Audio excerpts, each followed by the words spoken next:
Então, gente, hoje nós temos aqui uma convidada muito especial que faz parte do nosso clube, na verdade, né? Quem faz parte do Clube Digital Sem Mistério já conhece bem a Fabiana, ela está sempre aqui com a gente.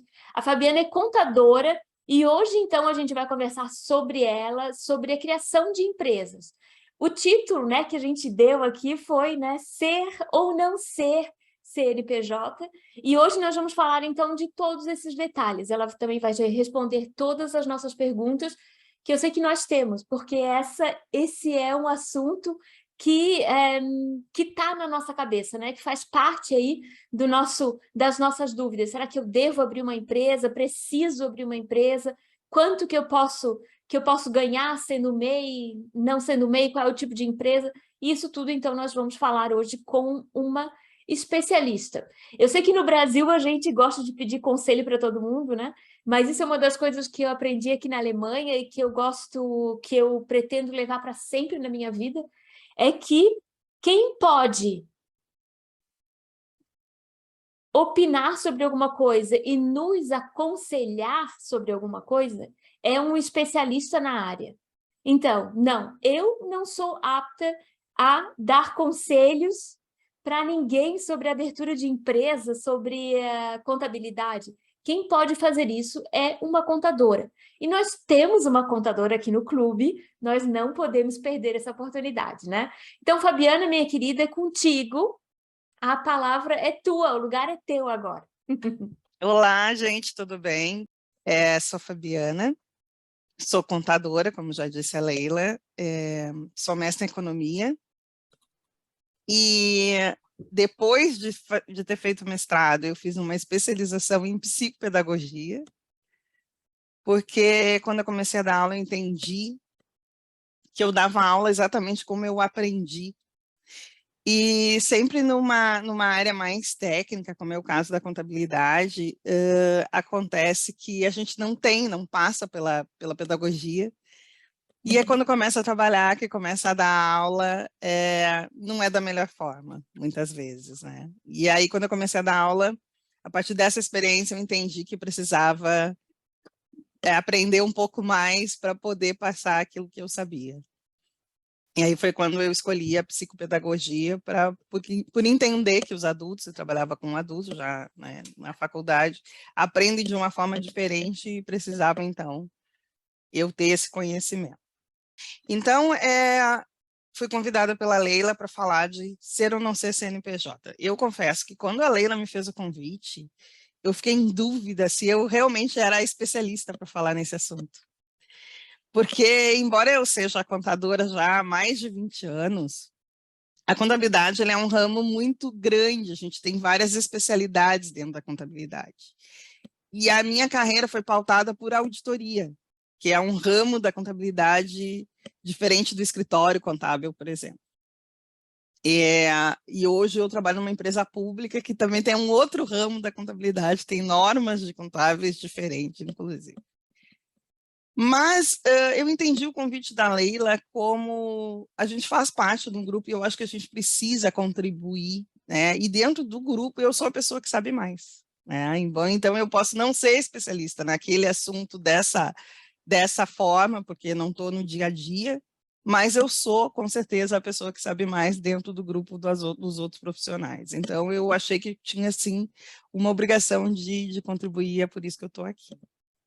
É para atender esse convite. Então, eu coloquei aqui, até como um subtítulo, uma questão contábil, ser ou não ser CNPJ uma questão contábil.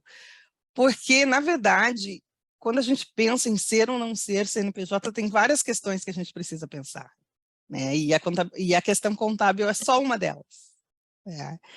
Então, eu fiz questão de colocar desta maneira.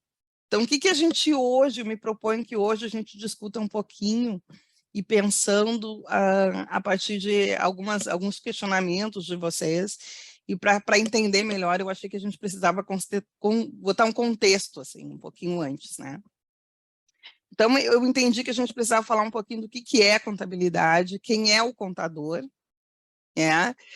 E a questão entre a pessoa física e a pessoa jurídica, algumas diferenças, e aí sim eu trouxe alguns tipos, né, alguns regimes de CNPJ que podem ser possíveis, e para depois a gente discutir como é que eu vou escolher, o que é melhor para mim. Então, eu já adianto que não existe um melhor, existe um melhor para cada um. Essa é a questão que precisa ser discutida e melhor entendida. Primeira coisa que eu queria falar é que a contabilidade é uma ciência social. Por que eu queria falar que a contabilidade é uma ciência social? Quando a gente entra, os alunos de contábeis, inclusive, passam pelo menos a metade do curso, ou muitas vezes têm a ilusão de que eles vão entrar para um curso que é matemático, ou, eu escolhi contabilidade porque eu sou bom de contas. E aí eu sempre digo isso, escolheu contabilidade porque tu é bom de contas, escolheu o curso errado. Devia ter escolhido matemática ou outro curso nessa área, porque a contabilidade, dentro das áreas das ciências, ela é uma ciência social. Por quê? Porque o objeto da contabilidade é o patrimônio. E quando a gente fala de patrimônio, a gente está falando de pessoas. Sempre que a gente estiver falando de contabilidade, a gente está falando de patrimônio, e patrimônio são pessoas. Então, são pessoas que estão lá adquirindo bens, são pessoas que estão lá vendendo bens, são pessoas que estão lá produzindo, são pessoas que estão lá enriquecendo, e são pessoas que estão lá empobrecendo também. Então, sempre que a gente estiver falando de contabilidade, enquanto ciência, a gente está falando de uma ciência social, porque ela trata de pessoas, e o objeto principal dela é patrimônio. É o enriquecimento, é quanto que eu estou ganhando, quanto que eu estou perdendo, o que eu estou fazendo. E por que eu estou falando disso? Porque a contabilidade é uma coisa que muitas vezes o empreendedor, de uma forma geral, ele não pensa no contábil, ele não se preocupa com o contábil, ele entende a contabilidade como mais uma obrigação acessória burocrática que ele tem que fazer. Não faz parte do objeto do meu negócio. Mas o teu negócio é adquirir patrimônio. Então, não tem como adquirir patrimônio sem pensar em contabilidade. Então, sempre que a importância da contabilidade para o empreendedor ele tem que sempre estar junto com o contador, ele tem que entender o contador como o melhor amigo do negócio dele. É a pessoa que vai ser capaz de estar ali, sempre no dia a dia, mentorando o negócio dele. Essa é a atividade do contador, essa é a atividade da contabilidade enquanto ciência contábil. Por que a gente tem esse ranço da contabilidade, né? A Leila muitas vezes já falou disso, inclusive, né? Porque no Brasil, especialmente antes de 2011, na verdade, a gente tinha a contabilidade a contabilidade no Brasil nasceu, na verdade, até falando um pouquinho mais. A contabilidade no Brasil nasceu, tem uma expressão que se fala para inglês ver no Brasil, não sei se vocês todos conhecem essa expressão.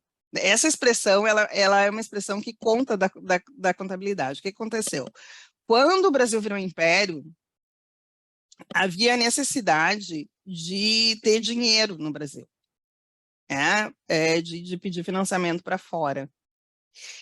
E então foi pedido dinheiro para os ingleses, né? Através de Portugal foi pedido dinheiro para os ingleses. E quando os ingleses aceitaram emprestar dinheiro para o Brasil, eles pediram para ver a contabilidade, para saber o que tinha, porque como eles iam emprestar dinheiro para o Brasil recém-república, se eles não tinham garantia nenhuma, eles queriam entender quais eram as garantias. E aí, então, Dom Pedro disse, bom, então vamos fazer uma contabilidade para inglês ver. Então, a contabilidade no Brasil nasceu, essa expressão tem essa origem, e a contabilidade no Brasil nasceu desta forma. Então, a contabilidade no Brasil nasceu primeiro como pública, para depois a gente ter a contabilidade privada. Então, desde o início, tem essa visão do contador, que é só para ver. Não existe uma garantia real, não existe... Eu quanto empresário, não estou nem aí, não estou preocupado, porque é só mais uma obrigação que eu estou cumprindo. Né? Então, ela nasceu desta forma, mas a contabilidade, enquanto ciência, ela tem como objeto o patrimônio. É eu ficar olhando o dia a dia do patrimônio, se ele está crescendo, eu poder analisar como que ele está andando. No Brasil, desde 2011, ele assume a contabilidade internacional. Então, nós tínhamos, antes de 2011, a gente tinha um problema. Existiam várias contabilidades no mundo.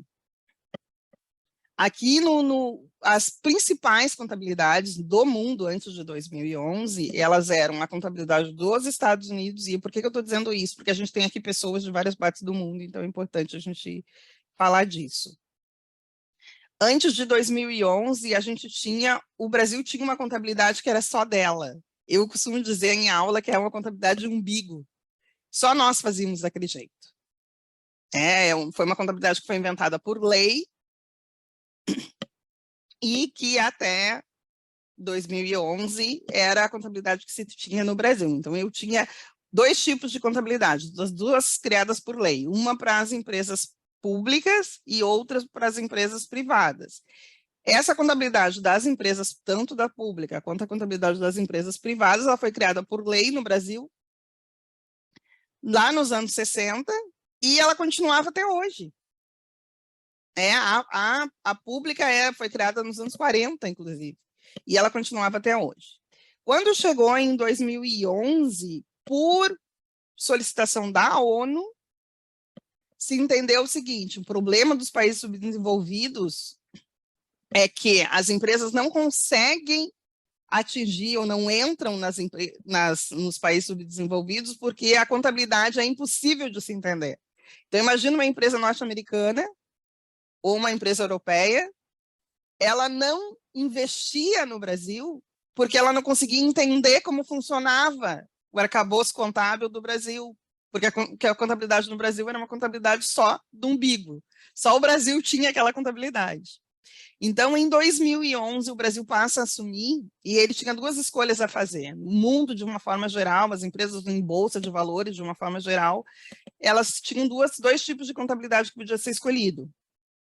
Ou a contabilidade que a Europa utilizava, e boa parte dos outros países, ou a contabilidade americana, que também é uma contabilidade de umbigo, mas o umbigo americano é muito maior, né?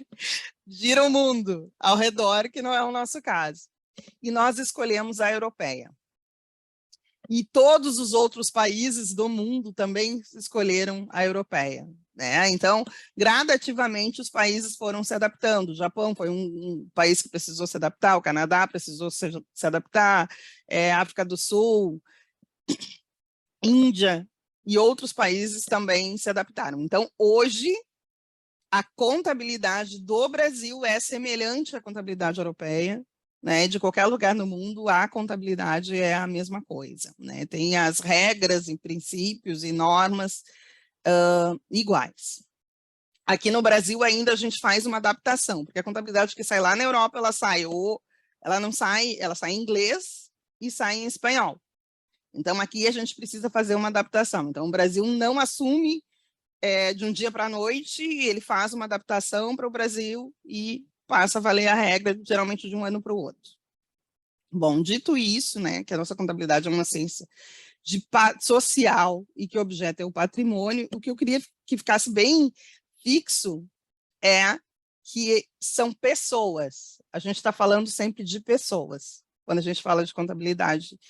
No fundo, a gente está falando de pessoas. Aí eu queria falar um pouquinho do contador.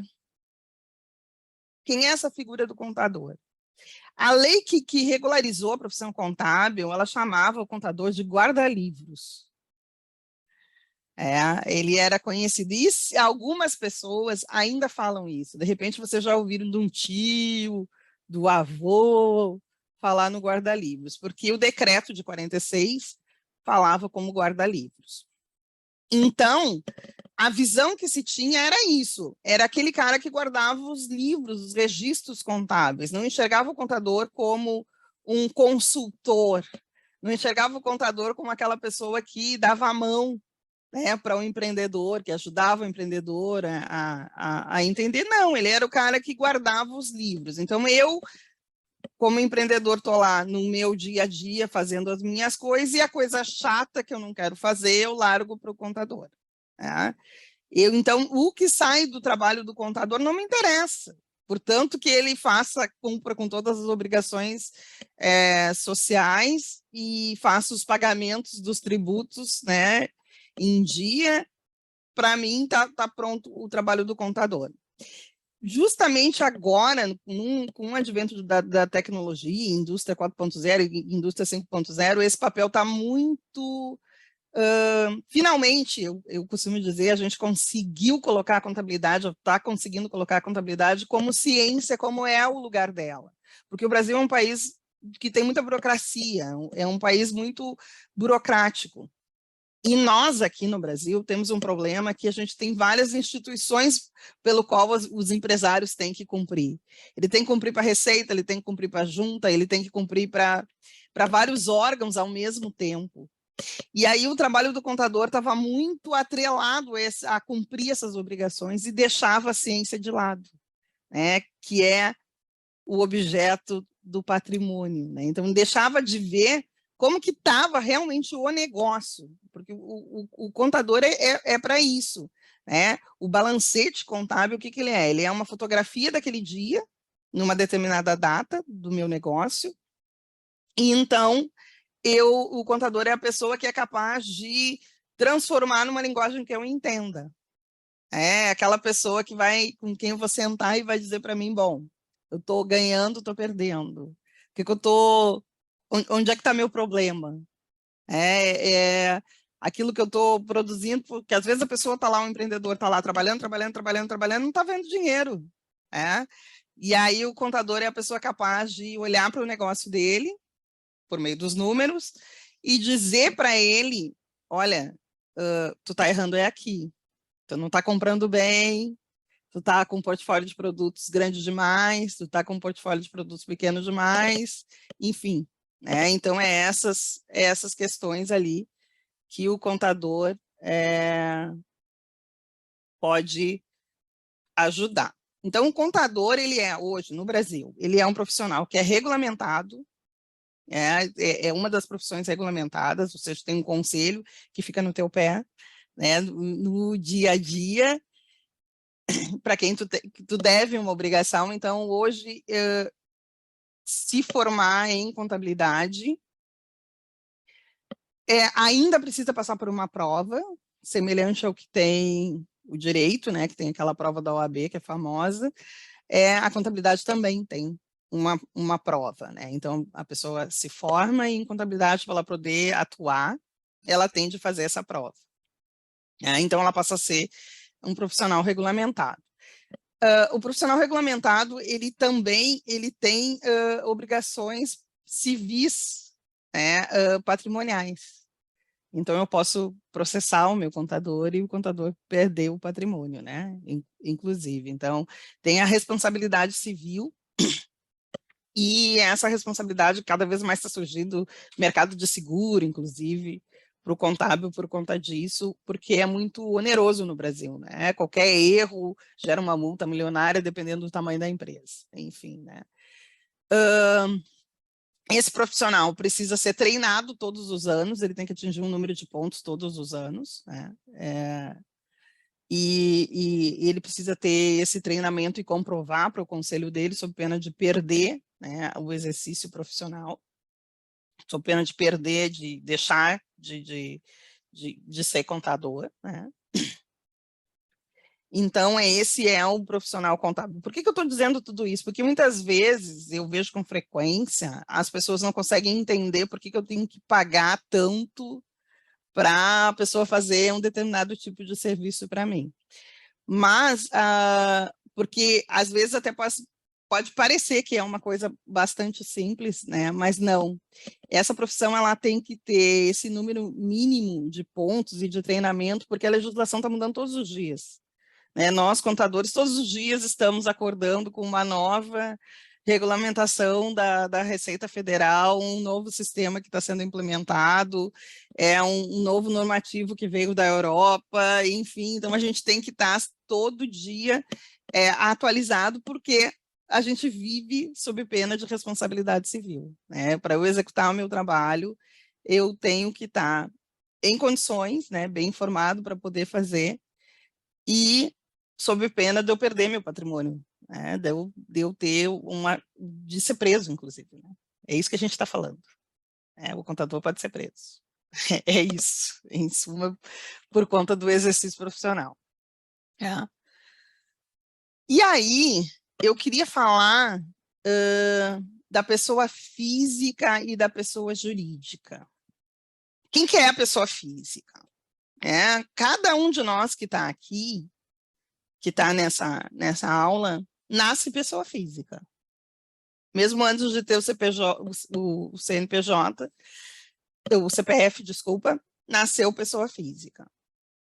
Todos nós somos, né, já saiu dali, veio para o mundo, já está como pessoa física, né? O nosso registro como pessoa física aqui no Brasil é o CPF, né? Cada país muda um pouco, né? O nome, o registro, enfim, agora até a gente está mudando, a gente vai ter um registro único, como é na maior parte dos países, que aqui no Brasil tinha vários registros diferentes, né? Tu tem um registro para o trabalho, um registro para a pessoa, um registro geral, outro registro que é financeiro, enfim, então agora a gente vai ter um número único, mas o que nos caracteriza como pessoa física é lá o nosso CPF.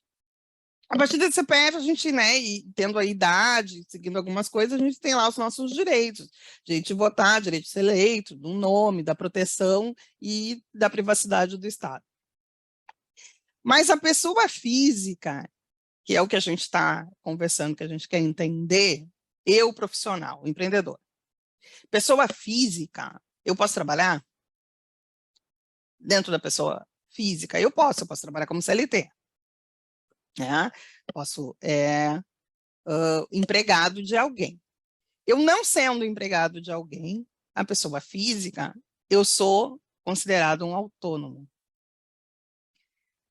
E aí o profissional autônomo, ele tem algumas obrigações, enquanto profissional autônomo, e vai ter que fazer o registro na prefeitura, pagar ISS, né, que é um tipo de imposto que a prefeitura vai dar, vai ter lá alvará, enfim, dependendo da profissão ou não, e aí essa pessoa física pode trabalhar.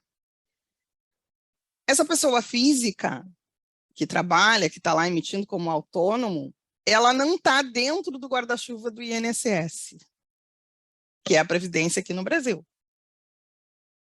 Eu ainda não estou. Então, se eu sou prestadora de serviço como autônoma, pessoa física, estou lá pagando os meus impostos como pessoa física no ISS, eu não estou dentro do INSS, ou seja, eu não estou dentro da Previdência Social, o que significa dizer que eu não tenho aposentado, não tenho direito à aposentadoria, não vou ter direito à licença maternidade, não tenho outros direitos à doença e outros benefícios que o INSS, porventura, venha a ter. Né? A gente teve a separação há alguns anos do SUS, né? E por muito tempo ficou junto, né? A questão da saúde e a questão da previdência. Hoje a gente tem essas questões separadas, mas eu, autônomo, como pessoa física, não estou dentro do guarda-chuva, não estou sob o guarda-chuva, né, o guarda-chuvinha do INSS, não estou protegida, né, de questão previdenciária e de questões de benefícios do INSS, como licença maternidade, por exemplo, auxílio-doença, auxílio-reclusão e outros benefícios do INSS. Tá?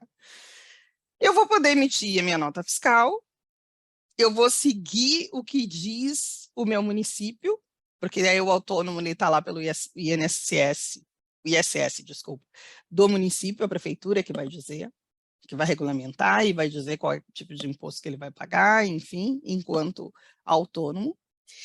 E meu regime de tributação, ou seja, como eu vou pagar para o governo sobre o lucro que eu tenho, que é o meu regime de tributação, ele é o regime de tributação normal da pessoa física, que no Brasil vai de 0 a 27,5% sobre a renda, de acordo com o tamanho da renda.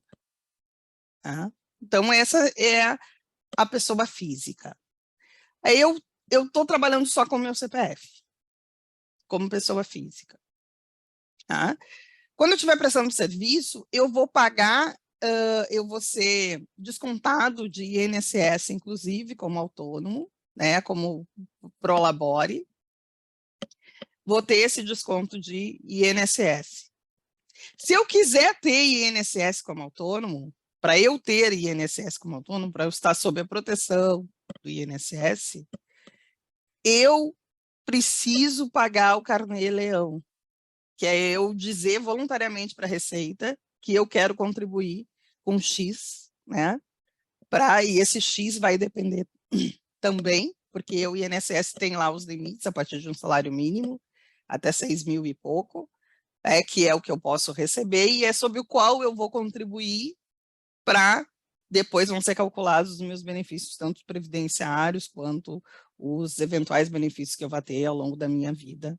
Eu vou ter que contribuir de forma separada e espontânea, sobre minha responsabilidade, né, como autônomo. Ninguém vai me dizer, eu vou lá, voluntariamente faço isso, normalmente com a ajuda de um contador, mas individualmente a pessoa também pode fazer, e ela faz lá a contribuição e ela mesma faz a sua própria gestão. Então, esses são os casos que a gente trabalha como pessoa física. Eu vou ter a tributação, então, sobre o meu ganho, eu vou ter o regime normal de toda pessoa física, né, que vai ser de 0 até 27,5%. Eu sou responsabilizada sobre o meu INSS, eu tenho responsabilidade quando eu presto serviço para uma pessoa, para uma outra pessoa jurídica, quando eu presto um serviço de fazer minha nota, de fazer meu recolhimento, né? E aí os órgãos que vão ser, que estão ao meu redor, que vão me cobrar da minha pessoa. Não existe empresa ainda, né? A gente está falando só das possibilidades da pessoa física. Então, falando da pessoa física, né? Então, é qualquer pessoa natural, é meu CPF, dependendo da profissão, na prestação de serviço, eu vou ter que ir no órgão regulador do município onde eu estou, vou prestar contas e pagar para esse município. Eu não estou sob o guarda-chuva do INSS, a menos que eu queira, e aí eu, enquanto autônoma, vou lá voluntariamente no INSS para pagar. Hoje a gente diz, vou no INSS, né? Hoje a gente faz tudo pela via digital, né? Então, voluntariamente eu digo para a Receita que eu quero, né? E digo para o INSS que eu quero contribuir, e eu passo, então, a contribuir de acordo com o valor que eu escolher, né? Que é a partir de um salário mínimo até 6 mil e pouco, que é o teto máximo. E aí tem os percentuais. Obrigada, então.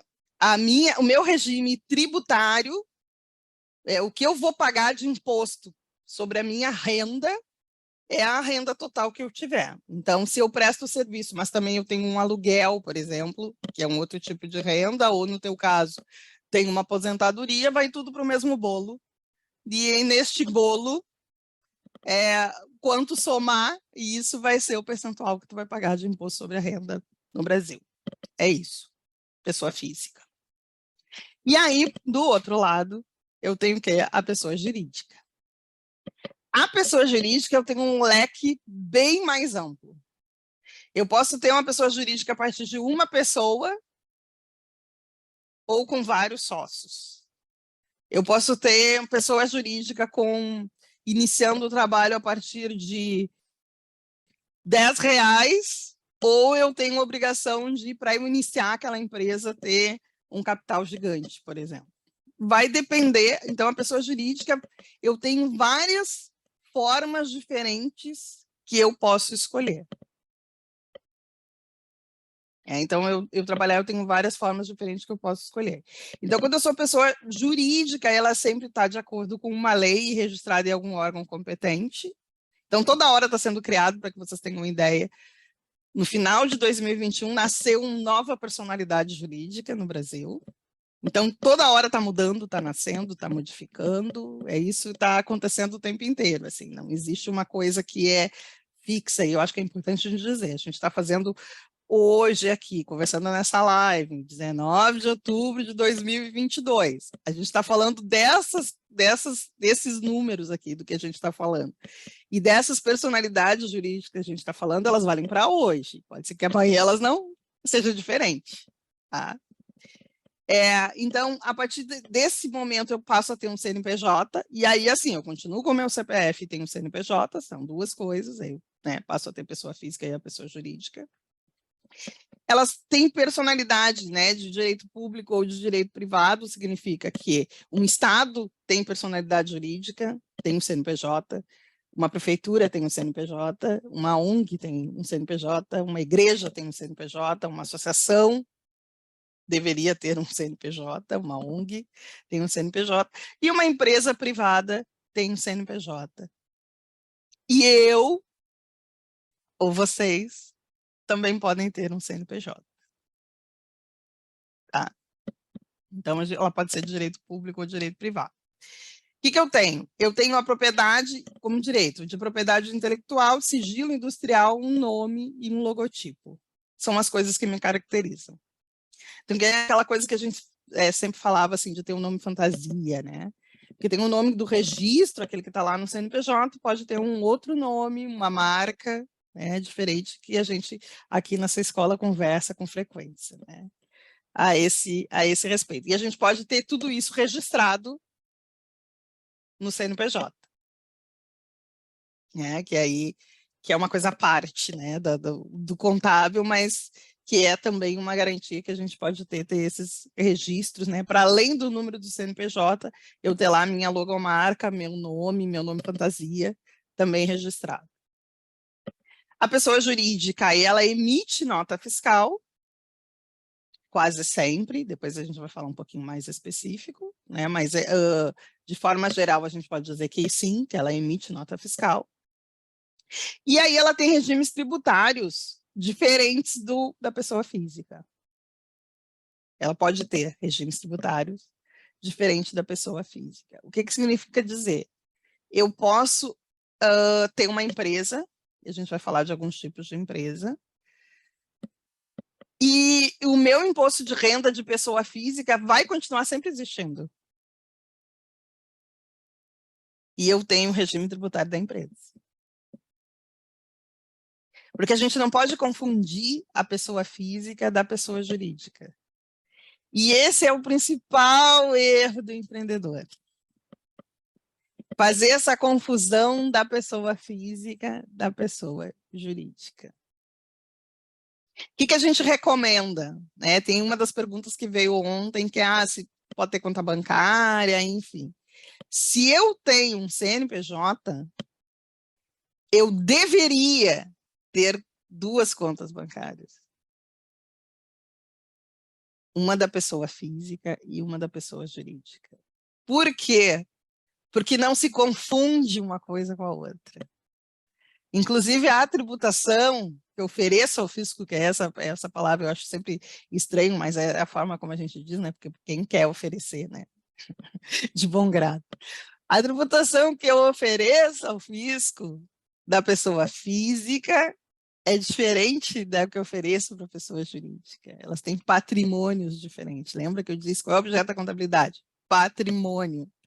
Então, a pessoa física é uma coisa, a pessoa jurídica é outra coisa. Conceitualmente, e na vida eu devo também levar assim, sob pena de ter um risco fiscal enorme com a Receita. E a gente sabe que no Brasil, uma das poucas coisas que ainda dá cadeia é a Receita. Então, é bom a gente tomar cuidado, né?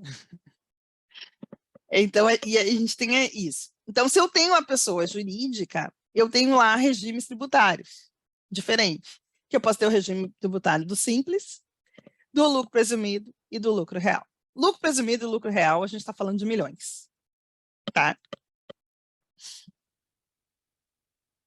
E aí são empresas de porte muito maior do que aquilo que a gente está hoje esperando, imagino.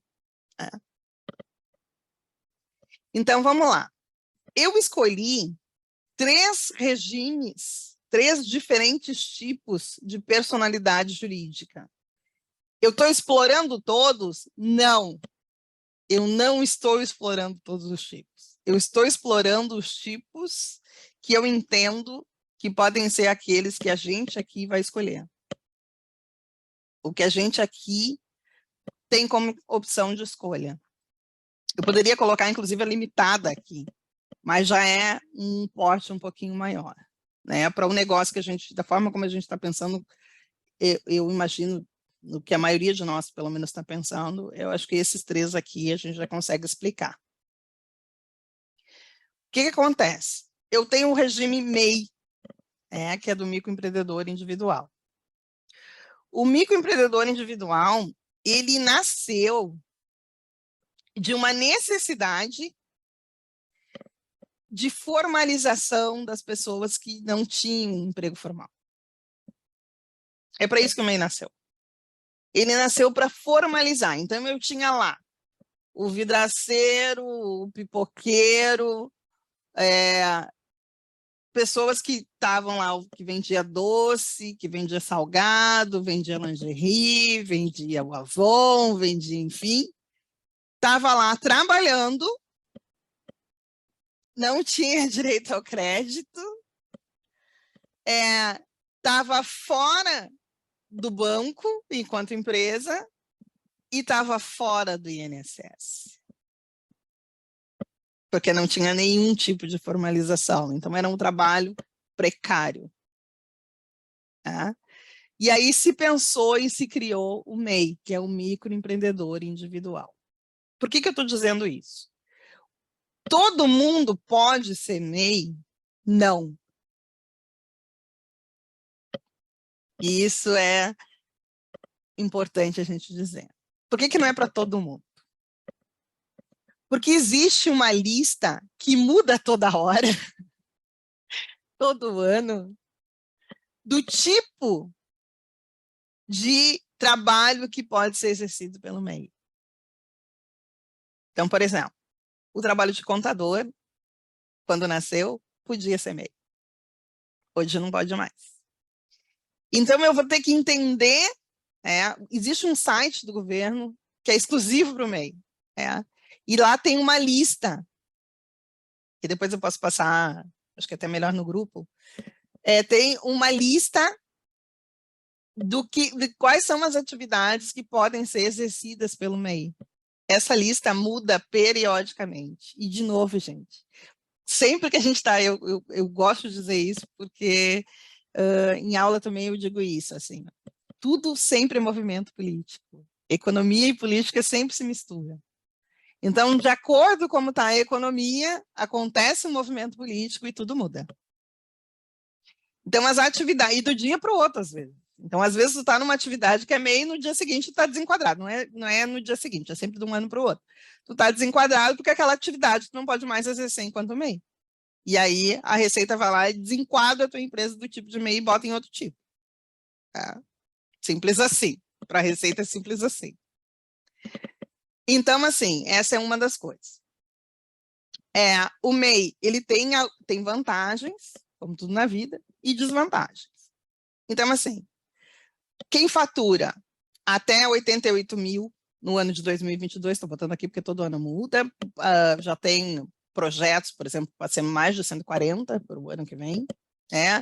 Foi criado há muito pouco tempo, quem está no Brasil deve ter ouvido o MEI caminhoneiro, que não existia. Então, assim, cada governo, de acordo com a economia, com o vento, ou com o percentual que está tendo na pesquisa, vai mudando, e a gente está aí para se adaptar. É assim que funciona. Então, hoje o MEI, hoje, 19 de outubro de 2022, faturamento, se eu faturo até 81 mil reais por mês, por ano, desculpa, R$ 81.000 por ano, eu posso ser MEI. O que mais? Não pode ser sócio ou administrador de outra empresa. Então, eu não posso ter MEI e outra coisa. Porque, de novo, como eu disse, quando ele nasceu para regularizar a precariedade. Então, ele não é aquele CNPJ para o cara que é super empresário ou que tem lá um regime de tributação com 4, 5 empresas, ou que para cada uma ele... Não é isso. Esse não é o lugar do MEI. Tá? Então, eu não posso ser sócio ou administrador de empresa. O que mais que eu não posso? Se eu fosse funcionário público, por exemplo, vai depender da lei do funcionário público. Para o regime que eu estou. Porque pode ser funcionário público federal, estadual ou municipal. E aí depende. E às vezes depende da profissão, inclusive. Porque tem profissões que tu não pode ser sócio. Por exemplo, se eu sou uma professora universitária e tenho lá regime único, na verdade tem outro nome, né? Que é aquele que só pode dar aula, ele não pode ter sócio. Não pode ser sócio. Então, tem essa questão. CLT pode ser MEI? Pode. Aposentado pode ser MEI? Depende. Por quê? Depende de como eu me aposentei. Se eu sou, e acontece muito com frequência, e acho que é importante realmente a gente conversar, tem muitas pessoas que são aposentadas por doença. E tem uma outra atividade, o que a priori já é um problema. Porque o aposentado por doença é justamente porque não pode trabalhar. Então, ele não deveria ter outra atividade, mas acontece com frequência. Então, se eu tenho uma aposentadoria por doença, eu não posso. Eu posso ter uma aposentadoria, que é uma pensão, por exemplo. Vai depender do regime. Então, nada é simples. E tudo é individual. Tem que analisar o caso concreto, ver todas as possibilidades e, então, perguntar se pode ou se não pode. Com quem que eu vejo isso? Com o contador. É esse o trabalho dele. Inclusive, vocês não sei se perceberam, a Flávia não está aqui, que eu coloquei aqui, ó, da mensagem inconsciente, que aprendi com a Flávia, do médico. Porque o contador é o médico das empresas. É isso. Eu preciso ver cada caso. Existe o normativo, ou aquele conjunto de doenças, existe, mas cada pessoa é uma pessoa. Então, a gente vai ter que fazer análise individual para entender se está cumprindo ou não. Se pode ou não. Me perguntaram se MEI podia contratar. Por definição, MEI pode contratar um único funcionário e só pode contratar um funcionário que ganhe um salário mínimo ou o piso da categoria. Então, eu posso contratar dentro dessas condições. Tá? Então, o piso da categoria é um salário mínimo. Estagiário, acho que alguém perguntou, mas eu posso contratar estagiário? Não. Um funcionário.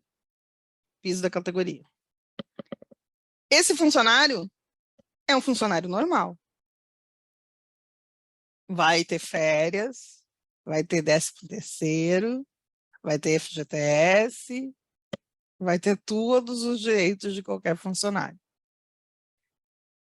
E aí eu passo a ter mais obrigações, porque se eu sou MEI, eu tenho que pagar uma mensalidade que varia de R$60 a R$66, porque depende do tipo, se é uma indústria, se é serviço, o que eu estou fazendo vai mudar um pouquinho, se eu sou MEI.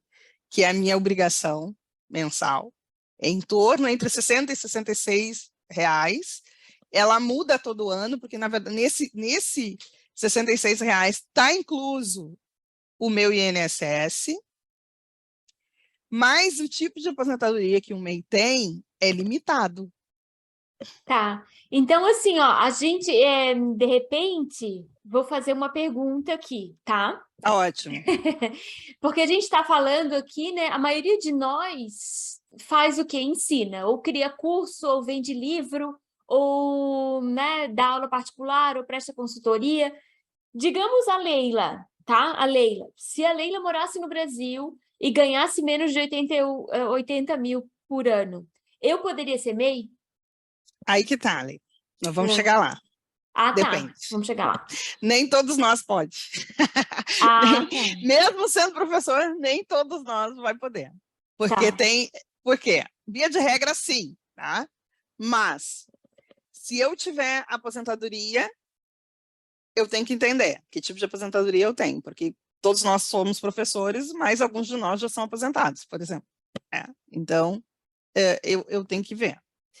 Se eu tiver uma outra profissão, ou se eu tiver uma outra renda, eu tenho que entender. Se eu sou sócio de uma outra empresa ou titular de uma outra empresa, eu não posso ser MEI. Se eu estiver no regime CLT, eu posso ser MEI. Se eu for empregada pública, depende. Depende se eu tenho exclusividade ou não. Vai depender da lei do funcionário público. É a lei do funcionário público que vai dizer se eu posso, se eu não posso. Vai depender qual é o tipo que eu faço do enquadramento, porque cada um pode dar aula de uma coisa. Eu posso dar aula de música, outro dá aula de... Então, vai depender do enquadramento, e ela é muito específica lá. Tá? Ele tem ali, assim, ele é bem específico. O que acontece na prática, as pessoas dão uma... né? Tem uma leve modificada ali, eu estou próximo de tal coisa. Não é bem aquilo, mas eu estou próximo de tal coisa, então me enquadro. Mas por que é importante esse enquadramento? Porque quando eu tenho a nota fiscal, eu tenho que dizer qual é o tipo de serviço que eu faço, que eu presto. E se eu prestar um tipo de serviço que está desenquadrado do MEI, eu posso ser desenquadrado pela Receita. Esse é o perigo.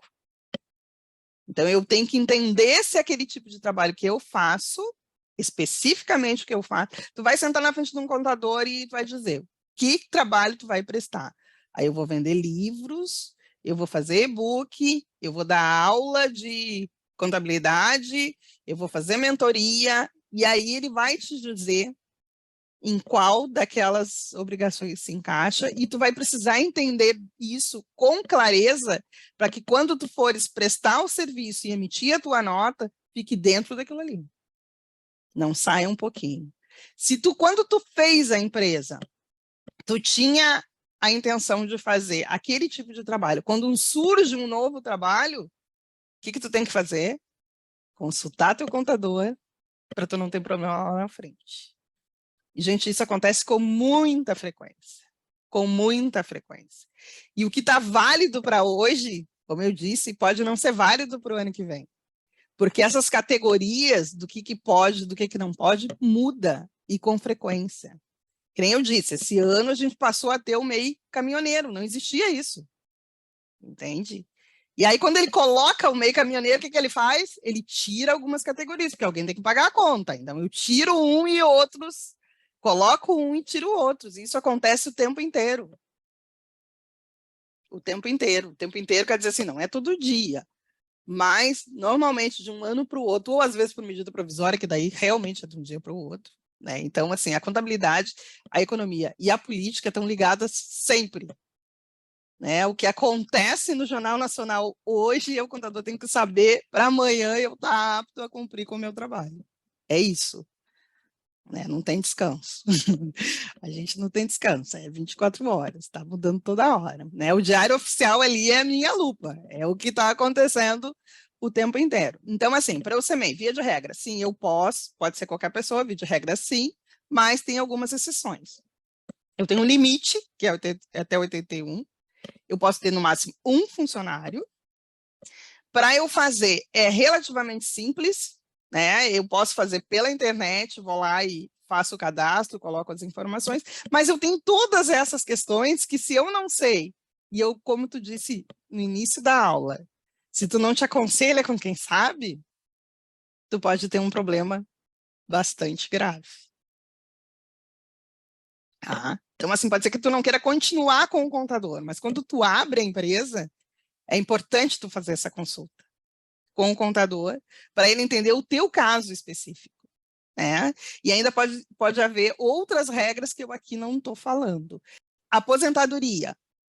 O MEI tem direito, ele fica embaixo, né, sob o guarda-chuva do INSS, mas não para todos os regimes de aposentadoria que existe.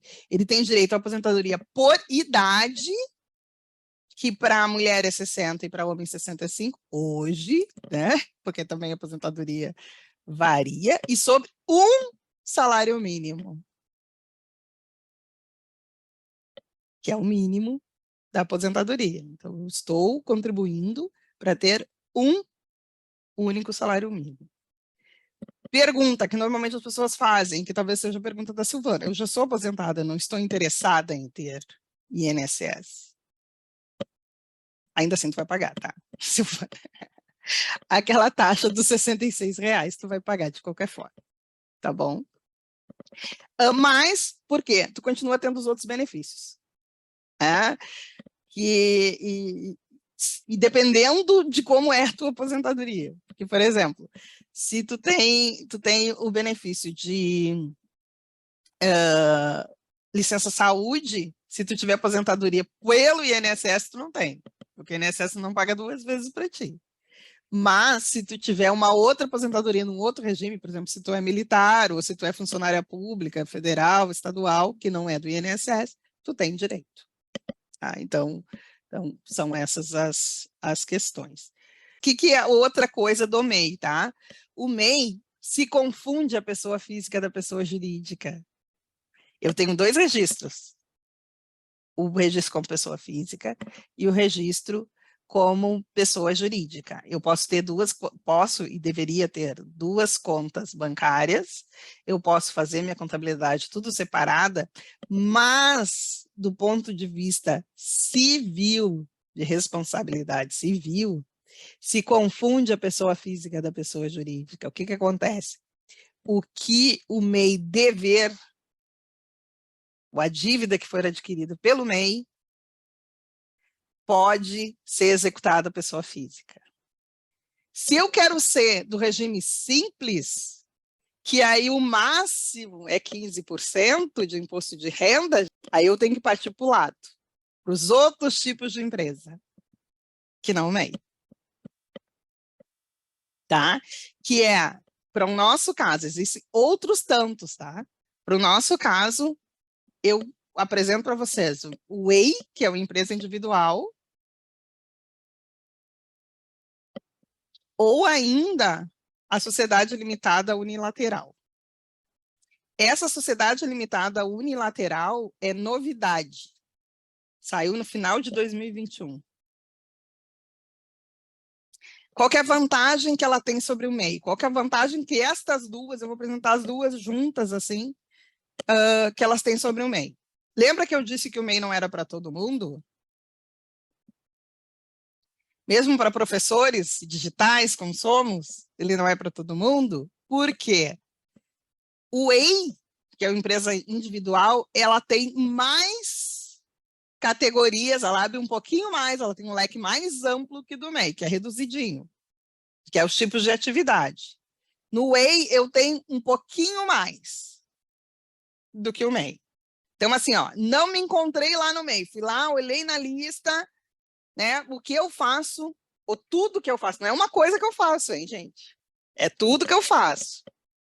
Tudo que eu faço. Então, eu tenho que olhar lá todos os trabalhos que eu faço, se eu me enquadro como MEI. Tá bom? Se eu não me enquadrar lá como MEI, eu passo para o lado. Eu vejo se eu me enquadro no EI, que é a empresa individual. A empresa individual continua basicamente com as mesmas regras do EI. O que aumenta? O faturamento. Aqui, como EI, 360 mil já pode.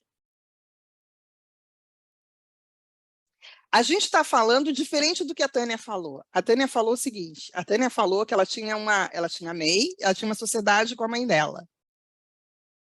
Sociedade. Todos esses que a gente está falando aqui é individual, gente. A Tânia está falando de uma limitada. Provavelmente, né, Tânia? Que é quando eu tenho sócios. Todos esses 3 casos que eu apresentei aqui é individual. É eu como dona do negócio. E só. Sem sócios. Tá? Quando eu sou EI, é assim, então, eu tenho um leque de opções maior do que o do MEI, eu tenho um faturamento maior do que o do MEI, né? Então eu não tenho mais um limite de 81 mil, passei de 81 mil, pô, tô bombando. Passei de 81 mil, pum, caí para o lado.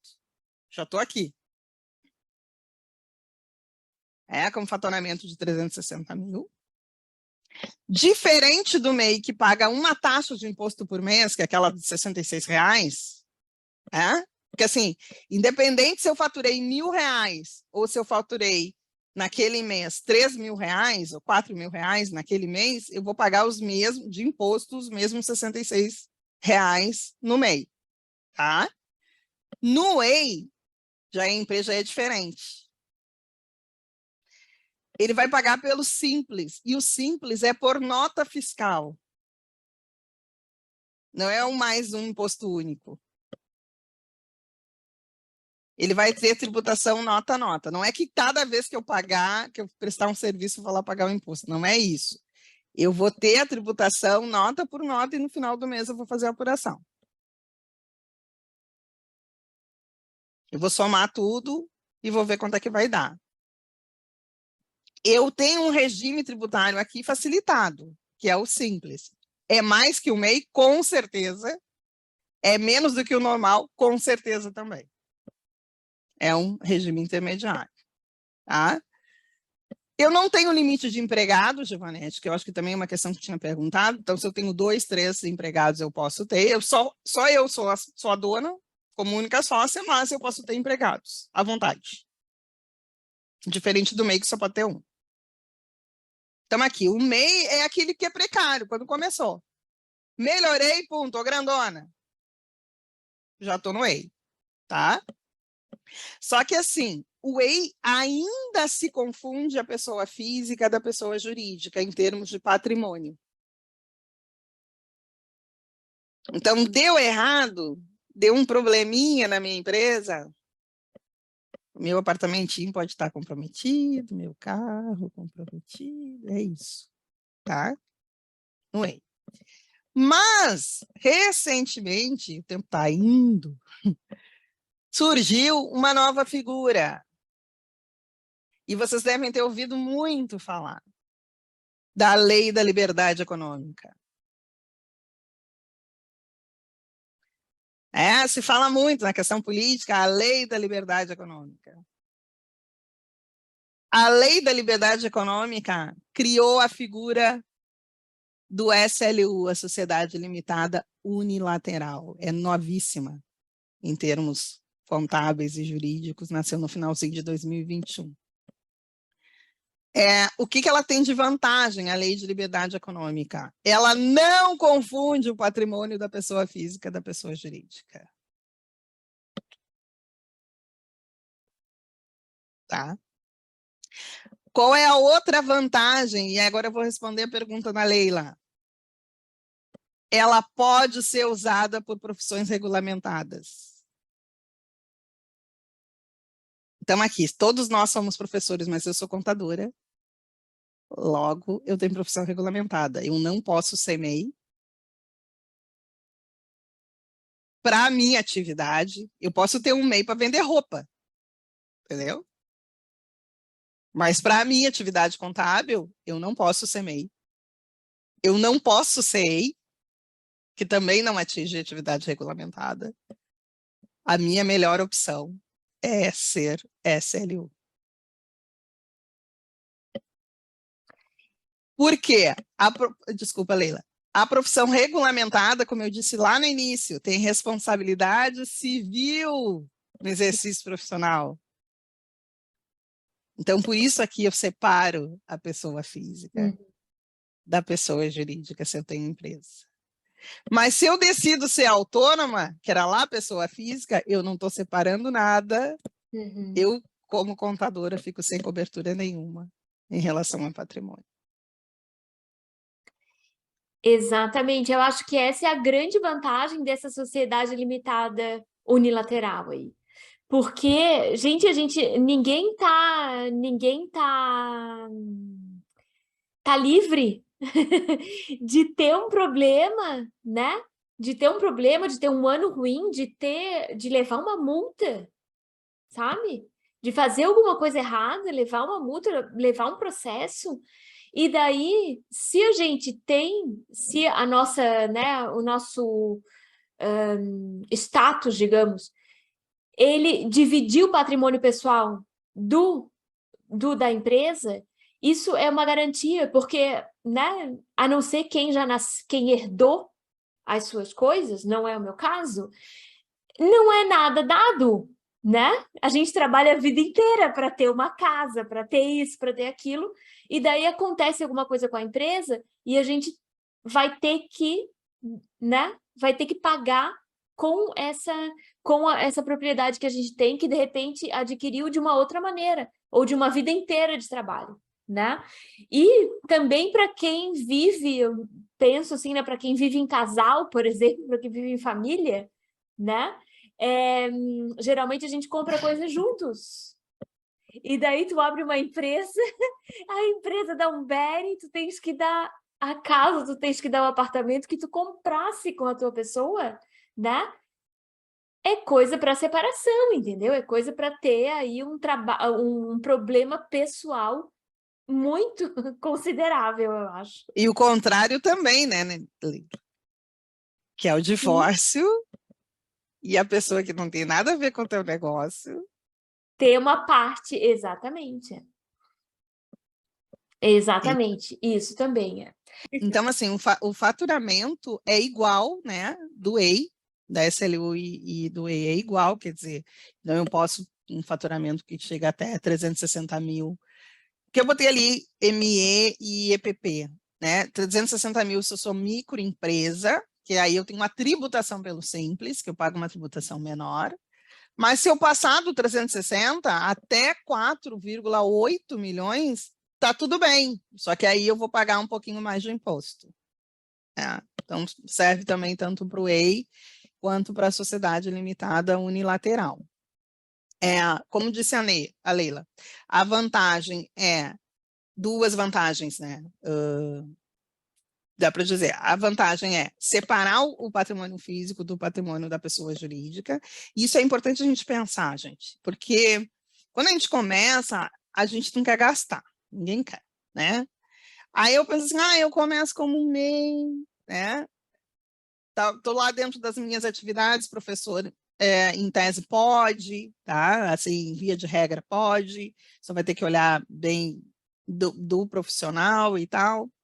Que, por exemplo, se eu quiser, é isso que eu digo assim, aí vai tudo da interpretação. E, em tese, eu posso ser MEI, mesmo sendo contadora, por quê? Eu vou lá dizer, porque professor de contabilidade não está dentro da regulamentação do decreto. Do novo decreto, do decreto 2021. Antes professor estava, agora não está. Então, professor não precisa ser contador para ser professor, né, de contabilidade. Então, se não está, para eu dar aula, em tese, eu posso como MEI. Eu não precisaria ser EI, eu não precisaria ser SLU. Mas, quando eu vou fazer algum tipo de trabalho específico, ao longo da minha... Eu vou fazer algum trabalho específico, por exemplo, um aconselhamento para vocês, eu já estou exercendo minha atividade de contadora. Então, eu não posso ser MEI porque a Receita não gosta, e eu não posso ser MEI porque o conselho da qual eu sou conselheira Pode me expulsar da profissão. Exatamente. Como disse a Leila, qual é a vantagem da SLU? Dividir patrimônio. Ah, mas a limitada também divide patrimônio? Sim. Mas para a limitada eu preciso ter 2 pessoas no mínimo. Para a SLU, uma só. Ah, mas a SLU e a EI é só um sócio? Sim. O faturamento é igual? Sim. O regime de imposto de renda é igual? Sim. Capital mínimo é igual? Sim. Só que uma serve para profissão regulamentada e a outra não. Mas é muita coisa, muita burocracia? Sim! Mas não tem como evitar. É o que está posto para nós. Como é que a gente faz para melhorar isso? Vota melhor nos deputados. São eles que fazem essas leis. É isso, gente. É isso, é simples assim.